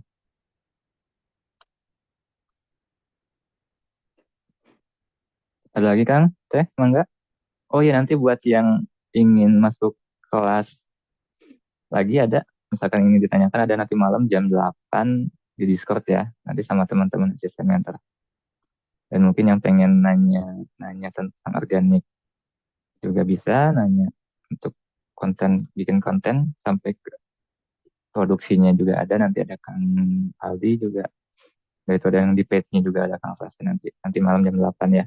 Teman-teman bisa standby di Discord. Dan buat teman-teman yang nggak ikut sesi pagi ini juga, mangga bisa tuh nanti malam. Oke, Kang Muhammad Fikri, mangga Kang. Oh iya, maaf sebelumnya nih kan materi. Saya mau nanya di luar materi sih sebenarnya berkaitan dengan session yang kemarin. Sekarang saya nggak dapat linknya di Discord dan tadi saya cari-cari, taunya linknya ada yang di web gitu. Jadi kemarin tuh saya nggak masuk karena nggak nemu link itu gimana? Nah, Maaf Kang, suaranya kurang jelas. Gimana? oh iya, gimana? Pas kemarin saya tuh nggak dapat linknya, link untuk Zoom-nya ini. Dan kan kalau yang kemarin kan kita dapatnya kan dari Discord kan. Kemudian yang kemarin hari Senin itu saya Iya, nggak dapat, betul. nyari situ nggak ketemu. Kemudian tadi saya baru nyari lagi di webnya, ternyata ada di web kan. Nah, maka hari ini baru gabung, kemarin nggak gabung saya. Nah itu gimana jadinya Oh Kang ya? iya, iya. Oh, itu nggak apa-apa Kang, mangga aja. Untuk yang sebelumnya nggak join juga masih ada rekamannya. Tapi udah sempat absen belum Kang? Ada absensi yang Belum sempat absen. Oh gitu ya. Yang apa-apa. Untuk absensinya masih bisa untuk tahap-tahap awal di minggu di pertemuan 1 sampai 3 masih ada pelonggaran. Soalnya nanti ada teman-teman dari yang golden ticket buat masuk juga gitu. Jadi nanti saya ngisinya ngisi lagi linknya gitu atau gimana? Kalau link absensinya di chat ada nih yang nge-share. Tapi kalau misalkan untuk Eh, link Zoom, ya nggak itu pakai link link yang absensi yang udah ada, kemarin, link absensi yang kemarin itu, pakai link yang kemarin. link yang kemarin ada yang Semuanya kirim. pakai link yang kemarin. Di chat ada nih, Muhammad Ardiansyah nih buat absensi ya. Oh, ini absensi yang link kemarin Di ini. Discord juga ada. Mm-mm. Tapi kalau untuk yang absennya kemarin nggak akan bisa diisi kan. Untuk hari ini aja paling. Oh, hari ini Kalau udah, yang kemarinnya ini nggak udah. apa-apa, di skip aja. Ini Iya. udah tadi udah. Oh, berarti yang Kalau kemarin yang biarin aja sebelumnya gitu nggak ya. apa-apa, biarin aja. Oh ya udah. Jadi itu aja kan. Oke. Kang, kalau dari Kang Ade Lukman, Kang mau nanya kalau algoritma ngaruh ke traffic sama strategi apa untuk meningkatkan traffic perubahan algoritma tersebut? Ini Kang, kalau yang berubah itu kan kebiasaan konsumen ya, kebiasaan audiensnya. Yang dipelajari itunya Kang, bagaimana perubahan audiensnya. Jadi untuk meningkatkan traffic ikutin dari kebiasaan audiensnya kayak gimana. Karena algoritma akan menyesuaikan dengan kebiasaan kita menggunakan sosial media ya. Kayak gitu.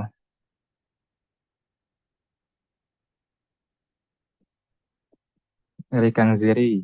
Kang bener nggak kalau jangkauan target market yang kecil atau spesifik itu harganya lebih mahal daripada yang broad kalau di Meta Ads? Iya betul karena audiensnya sangat sedikit. Jadi apa ya, mesin pencari dari Meta itu akan berusaha lebih jauh lagi untuk menjangkau targetnya spesifik itu dibanding broad kan. Kalau broad itu sangat luas dan cukup umum gitu. Jadi kalau untuk yang target-targetnya sangat spesifik, nah kalinya ya kita pakai broad dulu aja. Cuman memang untuk konversinya nggak good banget gitu. Gitu.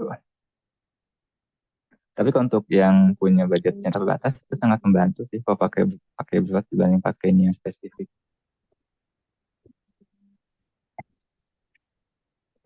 Gitu kan.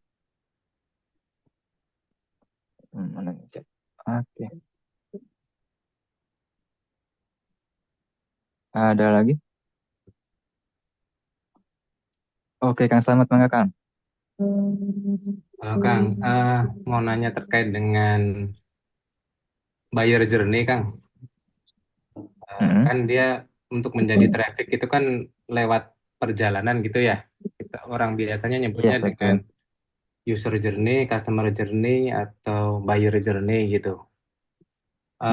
Kalau dikaitkan dengan pendekatan omni-channel nih Kang, sebaiknya gimana ya menyikapi traffic, kemudian buyer journey, sama omni-channel gitu Kang? Kalau itu, kalau misalnya omnichannel itu sebagai tools ya kan, tools untuk membantu. Cuman bukan jadikan source utama. Jadi karena kebiasaan audiens kita masih sukanya dilayani oleh human, omnichannel bisa cukup membantu untuk memfilter mana pertanyaan yang bisa dibantu pakai Q&A atau misalkan mana yang harus langsung ditanggapi oleh admin gitu.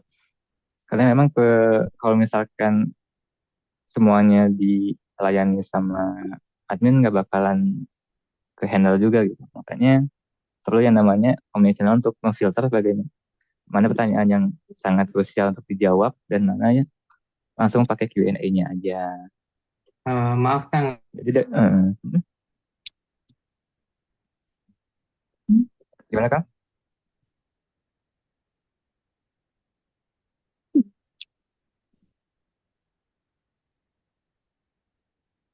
Gimana Kang? Selamat, maaf.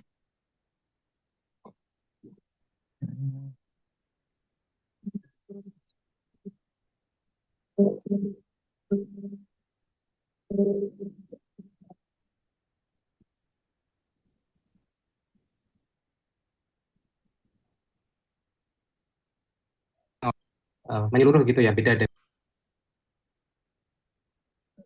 Gimana Kang? Suaranya nggak muncul nih, putus-putus. Iya, maaf, jaringan terputus Kang.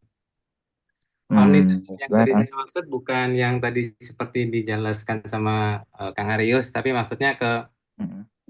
apa namanya, kanal-kanal atau channel-channel yang sekiranya jadi sumber traffic gitu.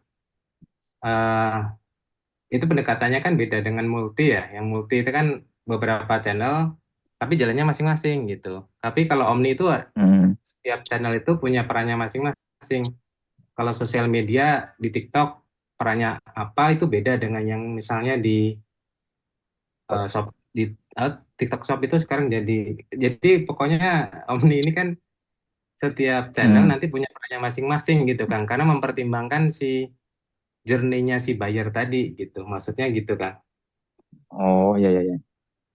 Berarti ya journey-nya bahkan disesuaikan dengan kebiasaannya kan. Kalau misalkan Oh, kita mau oke. pakai, soalnya kan kita nggak bisa nyamain satu channel buat ke channel yang lainnya.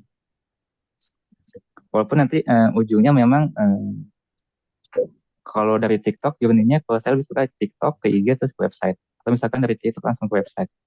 Mm-mm. Jadi biarkan audiens kita yang memilih. Misalkan dari TikTok kita siapin aja misalkan link tree-nya atau website buat audiens memilih mau langsung kemana nih. Oh pengennya ke marketplace nih, boleh enggak? Misalkan pengen ke website juga boleh. Pengen langsung ke WhatsApp boleh.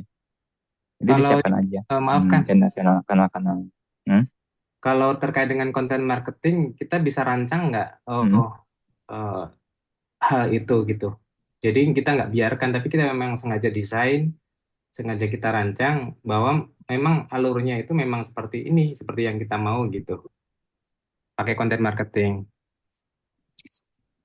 Oh itu bisa dirancang memang, tapi kita tidak bisa selalu memaksakan audiens kita gitu. Soalnya pada akhirnya kita harus menyesuaikan dengan audiens kita gitu. Oke, siap. Walaupun kita sudah rancang di awal, makanya nanti ada yang namanya evaluasi Kang. Setelah kita rancang dari audiensnya kesulitannya di mana nih? Ternyata di step yang A misalkan, atau di step yang B. Nanti coba dianalisa lagi si step A atau B ini krusial nggak sih kalau misalkan kita skip atau misalkan kita lewati langsung ke tahap C atau misalkan kita ganti ke tahap yang lebih sedikit lebih meringankan audiens kayak gitu. Oke. Evaluasinya gimana Kang ya? Untuk tahu. Nanti evaluasinya berjalan sendiri Kang.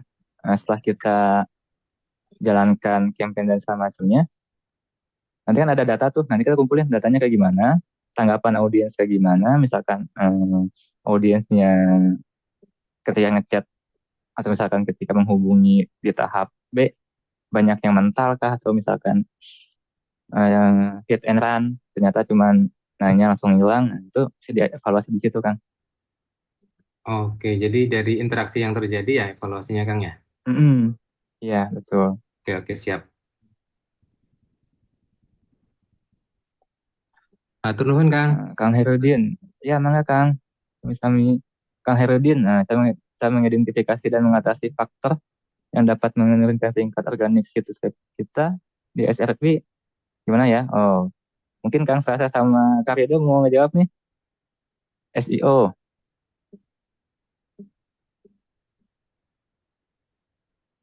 Halo, mau tadi balas dulu komen. Halo, Tadi halo. yang mana? Yang mengidentifikasi SDRP. Ya, Organik situs tingkat. kalau saya sih biasanya kalau untuk penilaiannya juga penilaian website saya biasanya pakai Muzbar itu kelihatan kok. Nah, paling pakai itu aja sih kalau saya. Terus kalau untuk lihat quality ranking dari tulisan SEO-nya juga, saya biasanya di pluginnya suka pakai Yoast SEO gitu. Oke, tuh sudah terjawab ya. Mau tanya apakah hashtag masih efektif? Kadang suka lihat ads yang banyak hashtagnya, ada juga yang gak ada hashtag sama sekali. Apa ada perbedaan yang signifikan untuk organik atau paid content? Nah ya, untuk hashtag itu sebenarnya cuma untuk penggolongan. Ketika di search lebih mudah. Jadi jangan terlalu banyak juga, tapi cukup yang spesifik dan umumnya aja. 1 sampai 3 lah, nggak usah terlalu banyak. Kalau sama pakai hashtag. Tapi kalau untuk di iklan nggak pengaruh banget. nggak akan ngaruh banget. Soalnya emang mesin yang nyariin, bukan hashtag yang nyariin.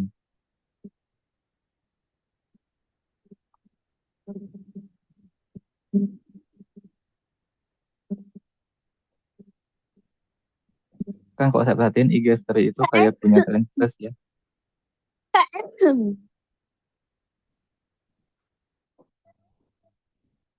Oke, saya berarti maaf. Suaranya masuk.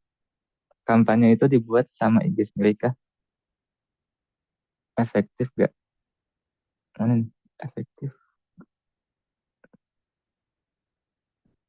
Balik lagi sih ya Yang Kang mau ya. tanya apakah? Kalau kata saya Hmm? yang jawab pertanyaannya Kang Irsat Kemal itu ya dari kebiasaan si konsumen itu. IG cuma mempelajari dan mengikuti. Nah, terus kampanyenya perlu dibuat nggak sih yang happening itu kalau menurut saya perlu juga ya untuk kalau dari sisi traffic itu perlu karena ada momen yang nggak boleh kita lewatkan gitu. Nah, terus nah efektif sih kalau mau ya iya itu tergantung momentum juga. Jadi harus timing dan momentumnya juga perlu di tingkat ini sih perlu diperhatikan. Misalnya eh, kita jualan jersey nih. Nah, sekarang kan lagi happening banget tuh Indonesia lagi bagus banget di under 23. Nah, itu bikin konten tentang itu juga nggak salah sih. Itu malah jadi sorotan buat publik juga. Lihat dari momennya. Gitu kalau dari pandangan saya Kang Aris. Oke, cuman pertimbangannya nih untuk penggunaan tren, jangan sampai kita ngambil audiens yang bukan target kita nih. Ujungnya kita cuma ngumpulin traffic. Tapi kalau misalkan kita eh, masih nangkapnya itu masih sesuai dengan target market kita, nggak apa-apa kita pakai aja.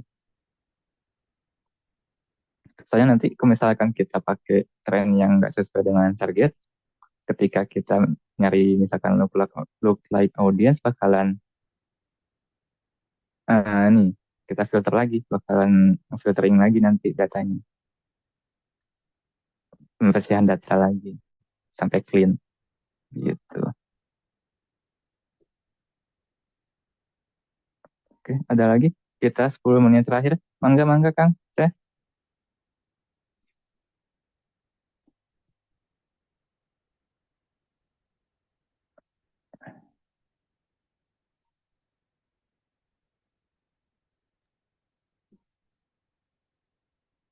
Oke, kayaknya udah cukup kali ya. Kalau misalnya ada pertanyaan lagi, mungkin kita kembalikan ke, oh ada nih. Kang izin tanya bagaimana cara melaksanakan strategi untuk Blue Ocean, Kang Faris. Untuk Blue Ocean, karena memang marketnya juga masih belum terbentuk bahkan ya. Untuk Blue Ocean bisa kita coba edukasi, banyakin edukasi deh, supaya target-target market yang sebelumnya tidak teredukasi tentang produk kita, tentang layanan kita, itu bisa tahu ternyata ada produk yang kita butuhkan tapi sebenarnya masih belum kita pikirkan gitu. Gitu. Jadi akhirnya ujungnya edukasi, banyakin edukasi deh untuk strategi Blue Ocean. Emang dari segi pesaingnya masih belum banyak gitu, masih bahkan bisa jadi nol atau bahkan bisa jadi marketnya nggak ada nih. Itu yang jadi PR sebenarnya. Di Blue Ocean itu marketnya yang ada tapi belum digarap atau jangan-jangan marketnya sendiri yang nggak ada. Akhirnya kita harus membuat market sendiri. Nah itu costnya lumayan. From O to one artinya di situ. Kita membangun dari 0 sampai 1 dan itu membutuhkan biaya yang sangat besar. Gitu kan. Jadi harus dipelajari lagi. Tergantung dari market yang mau kita bentuk. Kayak gitu. Oke. Sepertinya kita cukupkan sampai hari ini aja Kang. Saya kembalikan ke moderator. Enggak Kang. Oke, Chandra, mangga Kang Chandra. mangga siap. Hatur nuhun Kang Arius atas kelasnya pada pagi hari ini sampai siang teman-teman, Akang Teteh semuanya. Terima kasih atas semangatnya, energinya untuk terus belajar teman-teman. Jangan lupa untuk absen. Absen ada di Discord maupun nanti ada teman-teman juga yang membantu untuk men-share juga di kolom chat. Tetap dipantengin ya untuk Discord-nya teman-teman. Di situ juga ada untuk kolom chat dan grup sebagainya bisa digunakan lagi. Dan jika ada kendala, teman-teman boleh untuk ke wali kelasnya masing-masing. Untuk spesifik, saya di grup 3, wali kelasnya boleh jika ada kendala atau saran dan lain sebagainya, boleh untuk perizinan juga boleh untuk disampaikan ke saya. Baik, dan untuk recording juga nanti akan dikirim teman-teman di Discord, pantengin terus Discord-nya. Oke, baik, terima kasih. Kalau begitu Kang Rido sama Kang Arius dan Akang Teteh lainnya. Sampai jumpa di kelas selanjutnya. Wassalamualaikum warahmatullahi wabarakatuh. Waalaikumsalam. Iya. Terima kasih Kang. Terima kasih, Ya, Kang. sama-sama. Ya, Mangga. Mangga. Sami-sami. Kang. Ya.